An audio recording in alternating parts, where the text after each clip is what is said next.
Angels ನಾಮದಲ್ಲಿ spirit angels ಅಭಿಷೇಕವು ನಿಮ್ಮನ್ನು ಶುದ್ಧಗೊಳಿಸಲಿ, ನಿಮ್ಮನ್ನು ಪವಿತ್ರಗೊಳಿಸಲಿ ನಾನು ಪ್ರಾರ್ಥಿಸುವೆನು. ಸ್ಪಿರಿಟ್ ಏಂಜಲ್ಸ್ ಅಭಿಷೇಕದ ಮುಖಾಂತರ ನಿಮ್ಮ ಕುಟುಂಬದಲ್ಲಿ ತೀರಿ ಹೋದ ಎಲ್ಲ ನಿಮ್ಮ ಪರಿವಾರದ ಸೋಲ್ಸ್ಗಳು ಸ್ಪಿರಿಟ್ ಏಂಜಲ್ಸ್ ನಾಮದಲ್ಲಿ ಸ್ಪಿರಿಟ್ ಏಂಜಲ್ಸ್ ಅಭಿಷೇಕದ ಮುಖಾಂತರ ಡೆಲಿವರೆನ್ಸ್ ಹೊಂದಾಗಲಿ, ಸಲ್ವೇಷನ್ ಆಗಲಿ ನಾನು ಪ್ರಾರ್ಥಿಸುವೆನು. ಮತ್ತು ಯಾರು ನಿಮ್ಮ ಕುಟುಂಬದಲ್ಲಿ ಹುಟ್ಟುವಾಗಲೇ ಸತ್ತೋಗಿದ್ದಾರೆ ಅವರಿಗೆ ಮಕ್ಕಳಿಗೆ ಸ್ಪಿರಿಟ್ ಏಂಜಲ್ಸ್ ಅನಾಯಿಂಟಿಂಗ್ ಮುಖಾಂತರ ಅವರಿಗೆ ಬ್ಯಾಪ್ಟಿಸಮ್ ಸಿಗಲಿ. ಆ ಬ್ಯಾಪ್ಟಿಸಮ್ ಮುಖಾಂತರ ಆ ಎಲ್ಲಾ ಮಕ್ಕಳ ಆತ್ಮಗಳು ಸ್ವರ್ಗಕ್ಕೆ ಸೇರಲೆಂದು ನಾನು ಪ್ರಾರ್ಥಿಸುವೆನು. Amen, amen, amen. ಒಂದು ದೇವರ ವಾಕ್ಯವನ್ನು ನಾವು ನೋಡುವ ಪ್ರೀತಿಯ ನನ್ನ ಮಕ್ಕಳೇ, ಸಣ್ಣವಾದ ದೇವರು.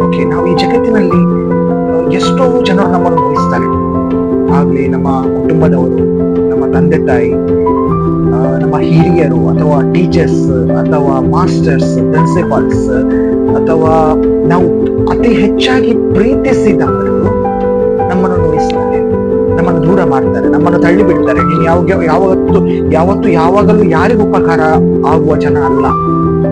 ನೀನೊಬ್ಬ ಸೆಲ್ಫಿಶ್ ಜನ, ಅಥವಾ ನೀನೊಬ್ಬ ಮತ್ಲಬಿ, ನೀನೊಬ್ಬ ಏನೇನೋ ಹೇಳಿ ನಮ್ಗೆ ನೋಯಿಸಿ ನಮ್ಮನ್ನು ದೂರ ಮಾಡ್ತಾರೆ. ಅದರ ನೋವು ನಮ್ಮ ಮನಸ್ಸಿನಲ್ಲಿ ಇರುತ್ತೆ, ಆ ನೋವು ನಮ್ಮ ಹೃದಯದಲ್ಲಿ ಇರುತ್ತೆ, ಆ ನೋವು ನಮ್ಮನ್ನು ಆ ನೋವು ಮರೆಯಕ್ಕಾಗಲ್ಲ. ಯಾಕೆಂದ್ರೆ ನಾವು ಹೆಚ್ಚಾಗಿ ಪ್ರೀತಿಸಿದ ಜನ ನಮ್ಮನ್ನು ನೋಯಿಸುವಾಗ ಆ ನೋವು ನಮ್ಮ ಮನದಲ್ಲಿ ಇರ್ತದೆ, ನಮ್ಮ ಹೃದಯದಲ್ಲಿ ಇರ್ತದೆ. ನಾವು ಯಾವತ್ತೂ ಆ ನೋವನ್ನು ಮರೆಯಕ್ಕಾಗಲ್ಲ. ಅಂತ ಒಂದು ಮನಸ್ಸು ಎಲ್ಲರ ಹತ್ರ ಇದೆ.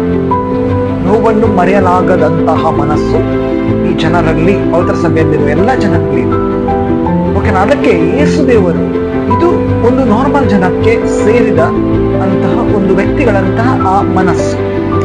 ಆದ್ರೆ ಅಭಿಷಕ್ತ ಹೊಂದಿದ ಆ ವ್ಯಕ್ತಿಯ ಬಗ್ಗೆ ದೇವರಿಗೆ ಏನ್ ಹೇಳ್ತಾರೆ? ಒಂದು ಅಭಿಷಕ್ತ, ಸರ್ವೇಶ್ವರನಿಂದ ಅಭಿಷಕ್ತ ಹೊಂದಿದ ಆ ದೇವರ ಒಂದು ಮಕ್ಕಳಿಗೆ, ಅಂದ್ರೆ ಬ್ಯಾಪ್ಟಿಸಮ್ ನಿಂದ ಮೂಲಕ, ಬ್ಯಾಪ್ಟಿಸಮ್ ನಿಂದ ಅಭಿಷಕ್ತನಾದ ವ್ಯಕ್ತಿಗೆ ಸರ್ವೇಶ್ವರನು ಏನು ಹೇಳ್ತಾನೆ? ಯಾಕಂದ್ರೆ ನಮ್ಮ ಎಲ್ಲರಿಗೆ ಬ್ಯಾಪ್ಟಿಸಮ್ ಮೂಲಕ, ನಮ್ಮ ಒಂದು ಚರ್ಚ್ಗೆ ಬ್ಯಾಪ್ಟಿಸಮ್ ಮುಖಾಂತರ ನಾವು ಒಂದು ಯೇಸು ದೇವನ ಕಷ್ಟಗಳಿಗೆ ನಾವು ಸ್ಪಂದಿಸುತ್ತೇವೆ. ಹೌದು ನನ್ನ ಪ್ರೀತಿಯ ಮುದ್ದು ಮಕ್ಕಳೇ, ನಾವು ಯೇಸು ದೇವನ ಬ್ಯಾಪ್ಟಿಸಮ್, ನಾವು ಯಾರು ಬ್ಯಾಪ್ಟಿಸಮ್ ತೆಕ್ಕೊಂಡಿದ್ದೇವೆ ಜಗತ್ತಿನಲ್ಲಿ, ಹೋಲಿ ಕ್ಯಾಥಲಿಕ್ ಸಭೆ, ಪವಿತ್ರ ಸಭೆಯಲ್ಲಿ ನಾವು ಯಾವತ್ತು ಬ್ಯಾಪ್ಟಿಸಮ್ ತೆಕ್ಕೊಂಡಿದ್ದೇವೆ, ಆಗ ನಾವು ಎಲ್ಲರೂ ಯೇಸು ದೇವನ ಕಷ್ಟಗಳಿಗೆ ನಾವು ಸ್ಪಂದಿಸುತ್ತೇವೆ.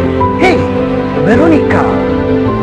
ವೆರೋನಿಕಾ ಹೇಗೆ ಯೇಸು ದೇವನ ಶಿಲುಬೆ ಒತ್ತುವಾಗ ಅವನ ಕಷ್ಟಕ್ಕೆ ಸ್ಪಂದಿಸಿದಳು ಅಲ್ವಾ?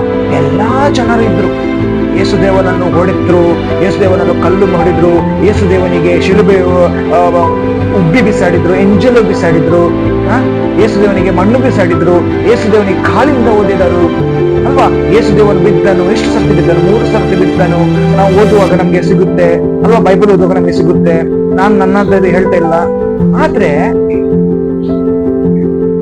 ಯೇಸುದೇವನು ಏನು ಮಾಡಿದ? ಯೇಸುದೇವನು ಕ್ಷಮಿಸಿದನು. ಅಲ್ಲಿ ಕೂಡ ಯೇಸುದೇವನು ನಮಗೆ ಕ್ಷಮೆಯ ದಾರಿಯನ್ನು ತೋರಿಸಿದನು. ಯಾಕೆ? ನಾವು ಕರ್ತನಿಂದ ದೂರವಾಗಬಾರದೆಂದು ಯೇಸುದೇವನು ನಮಗೆ ಅಲ್ಲಿ ಕೂಡ ಕ್ಷಮೆಯ ದಾರಿಯನ್ನು ತೋರಿಸಿದನು. ಕ್ಷಮೆಯ ದಾರಿಯನ್ನು ತೋರಿಸಿದನು. ಸೊ ಬ್ಯಾಪ್ಟಿಸಮ್ ಅಲ್ಲಿ ಪಾಲ್ಗೊಂಡ ನಾವು ಮತ್ತು ನೀವುಗಳು ನಮ್ಮ ಮಧ್ಯದಲ್ಲಿ ಏನಿರ್ಬೇಕು? ನಮ್ಮ ಚರ್ಚಲ್ಲಿ, ನಮ್ಮ ಚರ್ಚಿನ ಒಂದು ಪವಿತ್ರ ಸಭೆಯಲ್ಲಿ ಕ್ಷಮೆ ಇರಬೇಕು. ಆ ಕ್ಷಮೆಯು ನಮಗೆ ಕರ್ತನಿಗೆ ಇನ್ನೂ ಹತ್ತಿರ ಮಾಡುತ್ತದೆ. ಆ ಕ್ಷಮೆಯು ನಮಗೆ ಕರ್ತನಲ್ಲಿ ಇನ್ನೂ ಹತ್ತಿರ ಮಾಡುತ್ತದೆ. ಒಂದು ವೇಳೆ ನೀವು ಕ್ಷಮೆ ಕೊಟ್ಟು ಕೂಡ ನಿನ್ನನ್ನು ಪುನಃ ನೋಯಿಸಿದ್ರೆ, ನಿನ್ನನ್ನು ಪುನಃ ಹೀಳಿಸಿದ್ರೆ ಏನಾಗುತ್ತೆ? ಅಂತ ವ್ಯಕ್ತಿಗಳಿಗೆ ಏನಾಗುತ್ತೆ ಅಂತ ಕರ್ತನ ಹೇಳ್ತಾನೆ, ಬೈಬಲ್ ಹೇಳ್ತಾ ಇದೆ. ನಾವು ನೋಡುವ ಒಂದು ವಾಕ್ಯವನ್ನು, ಒಂದು ಸಣ್ಣವಾದ ವಾಕ್ಯವನ್ನು ನಾವು ನೋಡುವ. Mark chapter 11 versus 25. ಇದಲ್ಲದೆ ನೀವು ಪ್ರಾರ್ಥನೆ ಮಾಡುವಾಗ ಯಾರಿಗಾದರೂ ವಿರೋಧವಾಗಿ ನಿಮ್ಮ ಮನಸ್ಸಿನಲ್ಲಿ ಏನಾದರೂ ಇದ್ದರೆ ಅದನ್ನು ಕ್ಷಮಿಸಿ ಬಿಡಿ. Price God, hallelujah. Mark chapter 11 versus 25 ಹೇಳ್ತಾ ಇದೆ, ಇದಲ್ಲದೆ ನೀವು ಪ್ರಾರ್ಥನೆ ಮಾಡುವಾಗ ಯಾರಿಗಾದರೂ ವಿರೋಧವಾಗಿ ನಿಮ್ಮ ಮನಸ್ಸಿನಲ್ಲಿ ಏನಾದರೂ ಇದ್ದರೆ ಅದನ್ನು ಕ್ಷಮಿಸಿ ಬಿಡಿ. Price God, hallelujah. ಹೌದು, ನಾನೀಗ ಒಂದು ವಾಕ್ಯವನ್ನು ನಾನು ಹೇಳಿದೆ. ಯೇಸುದೇವರು ಶಿಲುಬೆ ಹೊತ್ತುವಾಗ ವೆರೋನಿಕಾ ಬಂದು ಜೀಸಸ್ನ ಕಷ್ಟಗಳಿಗೆ, ಯೇಸುದೇವನ ಕಷ್ಟಗಳಿಗೆ ಸ್ಪಂದಿಸಿದಳು ಅಲ್ವಾ? ಯೇಸುದೇವನ ಕಷ್ಟಗಳಿಗೆ ಸ್ಪಂದಿಸಿದಳು. ಯಾಕೆ ಸ್ಪಂದಿಸಿದಳು? ಅವಳು ಸ್ಪಂದಿಸಬೇಕಾಯ್ತು, ಅವಳು ಸ್ಪಂದಿಸಿದಳು ಯೇಸುವಿನ ಕಷ್ಟಗಳನ್ನು ನೋಡಿ. ಓಕೆನಾ? ಆಗ ಯೇಸುದೇವನು ಶಿಲುಬೆ ಹೊತ್ತುವಾಗ ಅವನು ಶಿಲುಬೆ ಹೊತ್ತುವಾಗ ಅವನು ಸೈಲೆಂಟ್ ಆಗಿ ಇರಲಿಲ್ಲ. ಯೇಸುದೇವನು ಶಿಲುಬೆಯನ್ನು ಕಲ್ವಾರಿ ಪರ್ವತ ತನಕ ಕೊಂಡೊಯ್ಯುವ ತನಕ ಅವನು ಸೈಲೆಂಟ್ ಆಗಿ ಇರಲಿಲ್ಲ. ಅವನು ಬೈಲಿಲ್ಲ, ನೀನ್ ನನಗೆ ಹೊಡಿದಿ, ನೀನ್ ನನಗೆ ಇದು ಮಾಡಿದಿ, ಅವನು ಮೌನವಾಗಿ ತನ್ನ ಮನದಲ್ಲಿ ಅವರಿಗೋಸ್ಕರ ಪ್ರಾರ್ಥನೆಯನ್ನು ಮಾಡ್ತಿದ್ದ. ಅವರಿಗೋಸ್ಕರ ಪ್ರಾರ್ಥನೆ ಮಾಡ್ತಿದ್ದ.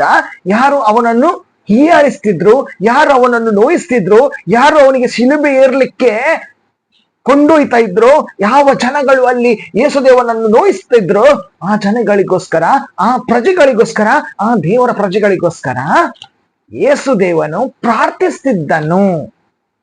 ಹೇಗೆ ಪ್ರಾರ್ಥಿಸ್ತಿದ್ದನು? ಶಿಲುಬೆಯನ್ನು ಎತ್ತುಕೊಂಡುವಾಗ ಬಾಯಿ ಬಿಟ್ಟು ಪ್ರಾರ್ಥಿಸ್ತಿದ್ನ? ಇಲ್ಲ, ಮನದಲ್ಲಿ ಪ್ರಾರ್ಥಿಸ್ತಿದ್ದನು. ಅವನ ಆತ್ಮವು ಸರ್ವೇಶ್ವರನನ್ನು ಕಾಂಟ್ಯಾಕ್ಟ್ ಇತ್ತು. ಆ ಆತ್ಮವು, ಆ ಸೋರ್ಸ್ ಯೇಸುದೇವನದ್ದು ಸರ್ವೇಶ್ವರನಿಗೆ ಕೊಟ್ಟಿತ್ತು. ಆ ಆತ್ಮವು ಅವರಿಗೋಸ್ಕರ ಸರ್ವೇಶ್ವರನಲ್ಲಿ ಪ್ರಾರ್ಥನೆ ಮಾಡ್ತಿತ್ತು. ಮೌನದಲ್ಲಿ ಆ ಹೃದಯ ಪ್ರಾರ್ಥನೆ ಮಾಡ್ತಿತ್ತು. ಯಾರ ಹತ್ರ? ಸರ್ವೇಶ್ವರನ ಹತ್ರ. ಎಷ್ಟೋ ಕಷ್ಟ ಕೊಟ್ಟರು ಕೂಡ, ಯಾರು ಏನು ಹೇಳಿದ್ರು ಕೂಡ ಯೇಸುದೇವರು ಆ ಎಲ್ಲ ಜನಗಳಿಗೋಸ್ಕರ ಪ್ರಾರ್ಥನೆಯನ್ನು ಮಾಡ್ತಿದ್ದ. ತನ್ನ ಮನದಲ್ಲಿ ಕ್ಷಮಿಸಿ ಪ್ರಾರ್ಥನೆಯನ್ನು ಮಾಡ್ತಿದ್ದ. ಪ್ರೈಸ್ ಗಾಡ್, ಹಲ್ಲೆಲೂಯಾ ಅಲ್ವಾ?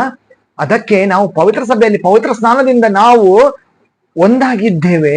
ಆಗ ನಾವು ಕೂಡ ಏನು ಮಾಡಬೇಕು? ಪವಿತ್ರ ಸಭೆಯಲ್ಲಿ ಒಳಗಿದ್ದವರು ನಾವು ಒಬ್ಬರನ್ನು ನಾವು ಕ್ಷಮಿಸಬೇಕು. ಆಗ ನಾವು ಕ್ಷಮಿಸುವಾಗ ಏನಾಗುತ್ತೇವೆ? ದೇವರ ಮಕ್ಕಳಾಗುತ್ತೇವೆ. ದೇವರ ಸರ್ವೇಶ್ವರನ ಮಕ್ಕಳಾಗುತ್ತೇವೆ. ಮತ್ತು ಒಂದು ದಿನ ನಾವು ಆ ಸತ್ಯದ ಆತ್ಮವನ್ನು ಹೊಂದಲು, ಆ ಸತ್ಯದ ಆತ್ಮದಿಂದ ಪವಿತ್ರತೆಯಿಂದ ತುಂಬಲು ನಾವು ಯೋಗ್ಯರಾಗುತ್ತೇವೆ. ಆಮೇಲೆ ನಾವು ಈ ಜಗತ್ತನ್ನು ಯಾವಾಗ ಬಿಟ್ಟು ಹೋಗುತ್ತೇವೆ, ಆವಾಗ ನಾವು ಸರ್ವೇಶ್ವರನ ಎದುರು ನಿಲ್ಲಲು ಯೋಗ್ಯರಾಗಿ ಮಾಡುತ್ತದೆ. ಅದಕ್ಕೆ ಹೇಳ್ತದೆ, ನೀವು ಪ್ರಾರ್ಥನೆ ಮಾಡುವಾಗ ನಿಮ್ಮ ವಿರುದ್ಧವಾಗಿ ಯಾರಾದ್ರೂ ಏನಾದ್ರೂ ಮಾಡಿದರೆ ಅದನ್ನು ಕ್ಷಮಿಸಿ, ಅದನ್ನು ಮನದಲ್ಲಿ ಇಟ್ಟು ನೀವು ಪ್ರಾರ್ಥಿಸಿದರೆ ಆ ಇಂಟೆನ್ಷನ್, ಆ ಅಪ್ಲಿಕೇಶನ್ ರಿಜೆಕ್ಟ್ ಆಗುತ್ತೆ. Price God, hallelujah. ಅದೇ ಹೇಳ್ತಾ ಇದೆ ಈ ವಾಕ್ಯ. ಮುಂದಿನ ವಾಕ್ಯ ನಾವು ನೋಡುವ. ಏನಾಗುತ್ತೆ? ನೀನು ಕ್ಷಮೆ ಕೊಟ್ಟ ಮೇಲೂ ಕೂಡ ನಿನಗೆ ನೋಯಿಸಿದ್ರೆ, ನಿನ್ನ ಕ್ಷಮೆ ಕೊಟ್ಟು ಕೂಡ ಅವರಿಗೆ ಪ್ರಾರ್ಥಿಸಿ ಅವರು ನೋಯಿಸಿದ್ರೆ, ಮುಂದಿನ ವಾಕ್ಯಗಳನ್ನು ನೋಡುವ. ಕೀರ್ತನೆಗಳು ಅಧ್ಯಾಯ 40 ವರ್ಸಸ್ 4. ಪ್ರಭುವಿನಲ್ಲಿ ಭರವಸೆ ಇಟ್ಟು ನಡೆಯುವಾತನು ಧನ್ಯನು. ಗರ್ವಿಗಳು ಸುಳ್ಳು ದೇವರು ದೇವರನ್ನು ಹಿಂಬಾಲಿಸುವರು. ಅಲ್ಲ, ನಾನು ಹೇಳಿದೆ ನೋಡಿ, ಯೇಸು ದೇವರು ಏನ್ ಹೇಳಿದ್ದಾರೆ? ಈ ದೇವರ ವಾಕ್ಯ ಏನ್ ಹೇಳ್ತಿದೆ? ಮಾರ್ಕ್ 11:25. ನಿಮ್ಮ ಮನದಲ್ಲಿ ಏನಾದ್ರೂ ಇದ್ರೆ, ನೀವು ಪ್ರಾರ್ಥನೆ ಮಾಡುವಾಗ ಯಾರ ವಿರುದ್ಧವಾಗಿ ನಿಮಗೆ ಏನಾದ್ರೂ ಕೂಡ ಇದ್ರೆ ನೀವು ಕ್ಷಮಿಸಿ ಬಿಡಿ ಅಂತ ದೇವರ ವಾಕ್ಯ ಹೇಳ್ತಿದೆ. Mark chapter 11 versus 25. ಹಾಗೂ ಕೀರ್ತನೆ ಹೇಳ್ತಾ ಇದೆ 40 ವರ್ಸಸ್ 4. ಪ್ರಭುವಿನಲ್ಲಿ ಭರವಸೆ ಇಟ್ಟು ನಡೆಯುವಾತನು ಧನ್ಯನು. ಗರ್ವಿಗಳು ಸುಳ್ಳು ದೇವರು ಹಿಂಬಾಲಿಸುವವರು. ಗರ್ವಿಗಳು ಸುಳ್ಳು ದೇವರುಗಳನ್ನು ಹಿಂಬಾಲಿಸುವರು. ಯೇಸು ದೇವರು ಸುಳ್ಳು ದೇವರ? ನಮ್ಮ ಯೇಸು ದೇವರು ಸುಳ್ಳು ದೇವರ ಅಲ್ಲ. ನಮ್ಮ ಯೇಸು ದೇವರು ಸತ್ಯವಾದ ದೇವರು, ಸ್ವರ್ಗದಿಂದ ಇಳಿದು ಬಂದ ಜೀವ ಕೊಡುವ ವಾಕ್ಯ ಆ ದೇವರು, ಯೇಸು ದೇವರು ಅಲ್ವಾ? ಏನು ಮಾಡಿದ್ರು ಅವರು? ತಮ್ಮನ್ನು ನೋಯಿಸಿದವರಿಗೆ, ತಮ್ಮನ್ನು ಹೀಯಾಳಿಸಿದವರಿಗೆ ಮೌನವಾಗಿ ಅವರನ್ನು ಕ್ಷಮಿಸಿ ಪ್ರಾರ್ಥನೆ ಮಾಡಿದರು. ಮತ್ತೆಲ್ಲ ಆತ್ಮಗಳಿಗೋಸ್ಕರ, ಈ ಜಗತ್ತನ್ನು ಯಾರು ಬಿಟ್ಟು ಹೋಗಿದ್ದಾರೆ ಆ ಆತ್ಮಗಳಿಗೋಸ್ಕರ ಕೂಡ ಯೇಸು ದೇವರು ಪ್ರಾರ್ಥನೆ ಮಾಡಿದರು. Price God, hallelujah. ನೆನಪಿಟ್ಕೊಳ್ಳಿ ನನ್ನ ಪ್ರೀತಿಯ ನನ್ನ ಮಕ್ಕಳೇ, ಯೇಸು ದೇವರು ಶಿಷ್ಯರಿಗೋಸ್ಕರ ಕೂಡ ಪ್ರಾರ್ಥನೆ ಮಾಡಿದರು. ಪ್ರೈಸ್ ಗಾಡ್, ಪ್ರಾರ್ಥನೆ ಮಾಡಿದರು. Praise God. ಯಾಕೆ ನಮ್ಮ ಯೇಸು ದೇವರು ಕೀರ್ತನೆ 40 ಹೇಳ್ತಿದೆ ಯಾಕೆಂದ್ರೆ ನಮ್ಮ ದೇವರು ಸುಳ್ಳು ದೇವರನ್ನಲ್ಲ, ನಮ್ಮ ಪ್ರಾರ್ಥನೆಗೆ ಆನ್ಸರ್ ಕೊಡುವ ದೇವರು, ನಮ್ಮ ಪ್ರಾರ್ಥನೆಗೆ ಉತ್ತರ ಕೊಡುವ ದೇವರು. ಅದಕ್ಕೆ ನಾವು ಏನು ಮಾಡಬೇಕು? ನಮ್ಮ ಮನದಲ್ಲಿ ಯಾರ ವಿರುದ್ಧ ಏನೂ ಇದ್ದರೆ ಅದನ್ನು ನಾವು ಕ್ಷಮಿಸಬೇಕು ಮತ್ತು ನಾವು ಪ್ರಾರ್ಥನೆಯನ್ನು ಸರ್ವೇಶ್ವರನಲ್ಲಿ ಎತ್ತಬೇಕು.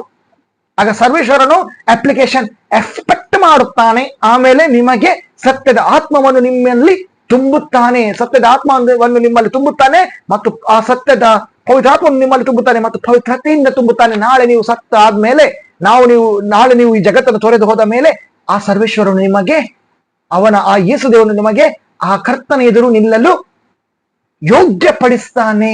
Price God, hallelujah. This is the way, this is the way ಅಲ್ವಾ? ಕ್ಷಮಿಸಲು ತುಂಬಾ ಕಷ್ಟ, ಆದ್ರೆ ನಾವು ಕ್ಷಮಿಸಬೇಕು. ಯಾವಾಗ ನಾವು ಪ್ರಾರ್ಥನೆಯಲ್ಲಿ ಕೂತ್ಕೊಳ್ತೇವೆ ನಾವು ಕ್ಷಮಿಸಬೇಕು. ಯಾರ ವಿರುದ್ಧವಾಗಿ ನಮ್ಮ ಮನದಲ್ಲಿ ಏನೂ ಇದ್ದರೆ ಕೂಡ ನಾವು ಪ್ರಾರ್ಥನೆಗೆ ಕೂತ್ಕೊಳ್ಳುವಾಗ ಅವರನ್ನು ನಾವು ಕ್ಷಮಿಸಬೇಕು. ನಿನಗೆ ಕಾಲಡ್ಡ ಕೊಡುವರು ನೀನು ಪ್ರಾರ್ಥನೆ ಮಾಡಿದ ಮೇಲೂ ಕೂಡ ನಿನಗೆ ಮನೆಯಿಂದ ಹೊರಗೆ ಹೋದ ಮೇಲೆ ಇದ್ದಾರೆ. ಆದ್ರೆ ನೀನು ಮನೆಗೆ ಒಳಗೆ ಬಂದು ನೀನು ಕರ್ತನ ಎದುರು ಕೂತ್ಕೊಳ್ಳುವಾಗ ನೀನು ಅವರನ್ನು ಕ್ಷಮಿಸಬೇಕು ಅಂತ ಈ ವಾಕ್ಯದ ಅರ್ಥ. Price God, hallelujah, amen, amen, amen, amen. ಮುಂದಿನ ವಾಕ್ಯ ಹೇಳ್ತಿದೆ, ಕೀರ್ತನೆ ಚಾಪ್ಟರ್ 40:8. ನಿನ್ನ ಚಿತ್ತಾನುಸಾರ ನಡೆಯುವುದೇ ನನಗೆ ಪರಮೋವೇಶ. ನಿನ್ನ ಚಿತ್ತಾನುಸಾರ ನಡೆಯುವುದೇ ನನಗೆ ಪರಮೋವೇಶ ಅಂದ್ರೆ ನಿನ್ನ ಚಿತ್ತಾನುಸಾರ ನನಗೆ ನಡೆಯುವುದೇ ಅಂದ್ರೆ ಈ ವಾಕ್ಯ ಯಾರು ಪಾಲಿಸ್ತಾರೆ ನೋಡಿ, ಅವರಿಗೊಂದು ಪ್ರಾಮಿಸ್ ಇದೆ. ಈ ವಾಕ್ಯಗಳನ್ನು ಯಾರು ಪಾಲಿಸ್ತಾರೆ, ಇದು ಸ್ವರ್ಗದಿಂದ ಬಂದ ಪವಿತ್ರಾತ್ಮದಿಂದ ಬಂದ ವಾಕ್ಯಗಳು, ಸತ್ಯದಾತ್ಮದಿಂದ ಬಂದ ವಾಕ್ಯಗಳು. ಬೈಬಲ್ ಅಲ್ಲಿರುವ ಈ ವಾಕ್ಯಗಳು ಸತ್ಯದಾತ್ಮದ ಪವಿತ್ರಾತ್ಮದಿಂದ ಬಂದ ಈ ವಾಕ್ಯಗಳು. ನಿನ್ನ ಚಿತ್ತಾನುಸಾರ ನಡೆಯುವುದೇ ನನಗೆ ಪರಮೋವೇಶ. ನನ್ನ ಅಂತರಂಗದಲ್ಲಿದೆ ದೇವ ನಿನ್ನ ಧರ್ಮೋದ್ದೇಶ. ಪ್ರೈಸ್ ಗಾಡ್, ನನ್ನ ಅಂತರಂಗದಲ್ಲಿದೆ. ಏನು ಯೇಸುದೇವರು ಹೇಳಿದರು? ಏನು ಬೈಬಲ್ ಹೇಳ್ತಾ ಇದೆ? ಬೈಬಲ್ ಹೇಳ್ತಾ ಇದೆ, ನೀನು ಪ್ರಾರ್ಥನೆಯಲ್ಲಿ ಕೂತ್ಕೊಳ್ಳುವಾಗ ನಿನ್ನ ವಿರೋಧವಾಗಿ ಯಾರಾದರೂ ಇದ್ದರೆ ಅವರನ್ನು ಕ್ಷಮಿಸು ಅಂತ ಹೇಳ್ತಾ ಇದೆ ಬೈಬಲ್. ವರ್ಡ್ ಆಫ್ ಗಾಡ್ ಇದೆ. ನನ್ನ ಅಂತರಂಗದಲ್ಲಿದೆ ದೇವ ನಿನ್ನ ಧರ್ಮೋದ್ದೇಶ. ಆ ಧರ್ಮೋದ್ದೇಶವನ್ನು ನಾವು ನಮ್ಮ ಅಂತರಂಗದಲ್ಲಿ ನಾವು ಇಡಬೇಕು. ಒಬ್ಬರೊಬ್ಬರನ್ನು ಕ್ಷಮಿಸು. ಪ್ರಾರ್ಥನೆಯಲ್ಲಿ ಕೂತ್ಕೊಳ್ಳುವಾಗ ನಾವು ನಮ್ಮ ವಿರುದ್ಧ ಯಾರಾದ್ರೂ ಷಡ್ಯಂತ್ರ ಮಾಡಿದರೆ ಅವರನ್ನು ಕ್ಷಮಿಸಿ ನಾವು ಪ್ರಾರ್ಥನೆಯನ್ನು ನಮ್ಮ ಮುಂದುವರಿಸಬೇಕು. ಪ್ರಾರ್ಥನೆ ನಿನ್ನ ಆದ ಮೇಲೆ ಕೂಡ, ನಿನ್ನ ಮನೆಯಿಂದ ಹೊರಗೆ ಹೋದ ಮೇಲೆ ಕೂಡ ಆ ಜನಗಳು ಇದ್ದಾರೆ. ಆದ್ರೆ ನಿನ್ನ ಮನದಲ್ಲಿ ಅದು ಏನಾದ್ರೂ ವಿರೋಧ ಅವರಲ್ಲಿ ಬಂದರೆ ನೀನು ಪ್ರಾರ್ಥನೆಯಲ್ಲಿ ಕೂತ್ಕೊಳ್ಳೋ ಮುಂಚೆ ಅವರನ್ನು ಕ್ಷಮಿಸಿ ನೀನು ಪ್ರಾರ್ಥನೆ ಮಾಡಬೇಕು. That means your application will expected. ನೀನು ಏನು ಪ್ರಾರ್ಥನೆ ಮಾಡಿದರೆ ನಿನಗೆ ಅದು ದೊರಕಿಸಿ ಕೊಡುವರು. ನಿನ್ನ ಸತ್ಯದಾತ್ಮದಿಂದ ತುಂಬುವರು ಯಾರು?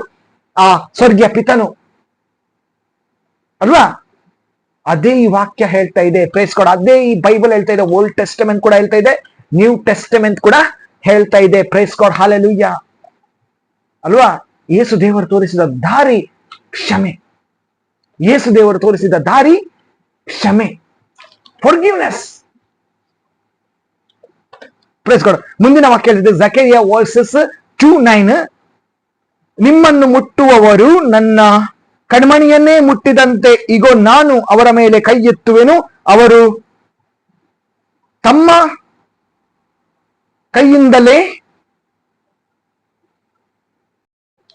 ಆಗ ನೀವು ಏನಾಗ್ತೀರಾ? ಸರ್ವೇಶ್ವರನಿಂದ ಅಭಿಷಕ್ತ ಪಟ್ಟ ಒಬ್ಬ ವ್ಯಕ್ತಿ ಆಗ್ತೀರಾ. ಸರ್ವೇಶ್ವರನಿಂದ ಸತ್ಯದ ಆತ್ಮದಿಂದ ತುಂಬಿದ ಒಬ್ಬ ಪ್ರವಾದಿ ಆಗ್ತೀರಾ ಅಲ್ವಾ? ಬೈಬಲ್ ಹೇಳ್ತಾ ಇದೆ, ನಿಮ್ಮ ಯುವಜನಗಳು ಪ್ರವಾದಗಳನ್ನು ಮಾಡುವರು. ನಿಮ್ಮ ಯುವಜನಗಳು ದರ್ಶನಗಳನ್ನು ನೋಡುವರು. ಹೇಗೆ? ಈ ರೀತಿ ಮಾಡಿದ್ರೆ ಮಾತ್ರ. ಈ ರೀತಿ ಇಲ್ಲದಿದ್ರೆ ನಿಮ್ಮ ಯುವಜನಗಳು ದರ್ಶನವನ್ನು ಕೂಡ ನೋಡಲ್ಲ, ನಿಮ್ಮ ಯುವಜನಗಳು ಸತ್ಯದ ಆತ್ಮದಿಂದ ತುಂಬಲ್ಲ, ನಿಮ್ಮ ಯುವಜನಗಳು ಪವಿತ್ರತೆಯಿಂದ ಕೂಡ ತುಂಬಲ್ಲ. Praise God, hallelujah. ಪವಿತ್ರತೆಯಿಂದ ಕೂಡ ನಿಮ್ಮ ಯುವಜನಗಳು ತುಂಬಲ್ಲ.